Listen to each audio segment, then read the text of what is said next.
So hey guys, কেমন আছো সবাই? আশা করি সবাই ভালো আছো। হোয়াট এ ম্যাচ ভাই! অস্ট্রেলিয়াকে প্রথম ম্যাচেই এত বাজেভাবে হারাবে আমি এক্সপেক্ট করিনি। ম্যাচটা বন্ধ হয়ে গেছে কারণ হচ্ছে বজ্রপাতের কারণে। এরপরে বৃষ্টি হয়, যে কারণে ম্যাচটা পুরোপুরি এরপর ডিএলএসের 86 রানে জিতে। যে না হতো তার 94 রানে জিততো যদি উইকেটটা পড়ে যেত। ক্যামেরন গ্রিনকে আউট করতে পারেনি।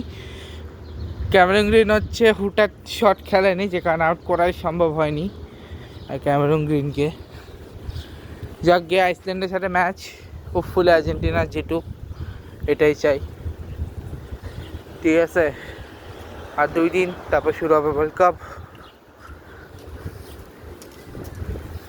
ঠিক আছে, যেখানে আমি ওয়েট করে আছি, ফার্স্ট ম্যাচ হচ্ছে মেক্সিকো আর কেজিকিয়ার সাথে সাউথ আফ্রিকা হোপফুলি, আর সাউথ কোরিয়া ভার্সেস ইয়ের ম্যাচ, মেক্সিকোর ম্যাচ। প্রেডিকশনটা আমি কালকে দেবো, মানে মেইনলি তো কোন ম্যাচ কে জিতবে আমি সেটা প্রেডিকশন দেবো না। ঠিক আছে, আমি গ্রুপ স্টেজ আর ইয়ে প্রেডিকশন দেবো। ম্যাচের প্রেডিকশন আমি ম্যাচের আগের দিন যে ব্লগটা করবো ওই ব্লগে দেবো। ঠিক আছে, আর আরেকটা কথা আছে যে আমি একটু আগে আসলাম ইএসআর ক্লাস থেকে, যে ক্লাসে ইএসআর ক্লাস থেকে সরাসরি আসছি জিমে। আজকে তো আমার কিছু ছিল না, আজকে ক্লাসটা সুন্দর হয়েছে। ঠিক আছে, আর কালকে হচ্ছে আমার আজকে আমার মেডিকেল ছিল, বাট আমি ওটাকে রিস্কেজুল করছি, যেটি আর্জেন্টিনা ম্যাচ মানে 16 তারিখ সেদিন। আর ওই দিন আমি লাইভ আসবো চিন্তা করতেছি, নাকি না ওই দিন আমি মেইনলি পুরো ম্যাচের পর রিয়াকশান বানাতে গেলে কপিরাইট আসতে পারে, কিন্তু লাইভে যদি বানাইস তখন রিয়াকশান, তখন কপি কম আসবে। ঠিক আছে, আর শোনো, আমি প্রতিটা ম্যাচের পরে আমি চিন্তা করে রাখছি আমি 1 মাসের জন্য ইয়ে নেবো কিনা, এখনও আমি কথা বলে দেখতে হবে। আর রইল যে প্যারিস বা ওইটার ইয়েটা আজকে মেইন ব্লগে ঢুকে দেবো। আর জাস্ট 2 দিন তারপর আমার মেইন ওয়ার্ল্ড কাপ শুরু, দ্য গ্রেটেস্ট শো নাচ শুরু হবে আর 2 দিন পরে। আর ফিফার আরও কয়েকটা কার্ড আমি নেব, কালকে নেব, আজকে আমি একদম ইয়ে নাই। ওই দিন বলে দিই যেদিন ম্যাচ শুরু হবে ওই দিন কী আছে। ওই দিন ম্যাচ যদিও যে টাইমে থাকবো আমি লাইভ দেখাবো না, ম্যাচ যে টাইমে থাকবো আমি লাইভ দেখাবো না, কারণ ম্যাচের পরেও আমি হয়তো ব্লগ যত করে করবো তত করে ম্যাচ শেষ হয়ে যাবে। বাট ম্যাচের প্রেডিকশানটা আমি কালকে ব্লগের এন্ডে বলে দেবো, এবং ওটা রিয়েকশান ব্লগ প্লাস নেক্সট ম্যাচের প্রেডিকশান আসবে পরের দিনের ব্লগে।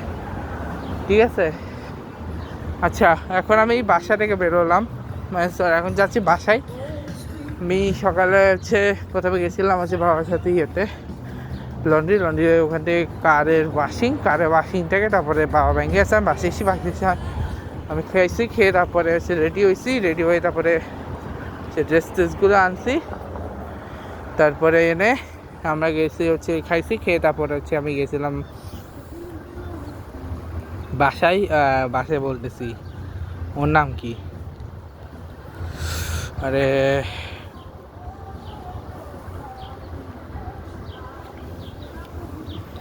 বাসায় না সরি।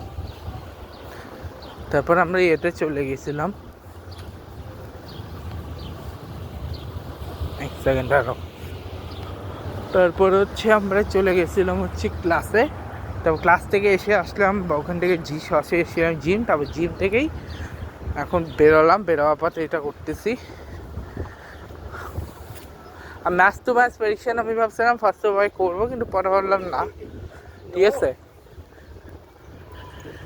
আমি কে জিতবে সেটা বলবো, কিন্তু কয় গোল বা ইয়ে হবে সেটা আমার প্রেডিকশনটা থাকবে যে কে জিততে পারে, কেন জিততে পারে শুধু সেইটুকু আমি মেইন প্রেডিকশনের লাস্টে বলবো। কিন্তু কয় গোলে জিতবে সেটাই বলবো না, কারণ গোলেরটা মিলতে পারে। আচ্ছা, আমি গোলেরটা বললেও গোলটা মিলতে পারে, নাও মিলতে পারে, তার জন্যই বলতেছি আগে আমি চিন্তা ভাবনা করে দেখি কতদূর পর্যন্ত আমি দেবো, তারপরে তো এই ব্লগটা এখানেই শেষ করছি। ভিডিওটা ভালো লাগলে সবাই লাইক করবে, শেয়ার করবে, সাবস্ক্রাইব করে পাশেটা বেল আইকন প্রেস করবে। আজকে আমরা চলে গেছি, গুড বাই গাইস।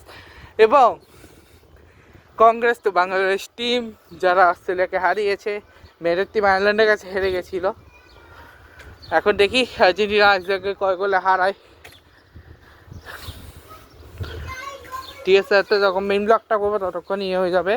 আর আজকেরটা একসাথে আসবে, ঠিক আছে। তো দেখা হবে তোমার সাথে আমার নেক্সট ব্লগে। ভিডিওটা ভালো লাগলে লাইক করবে। আজকে লাভ ইউ গাইস, সুম্মা।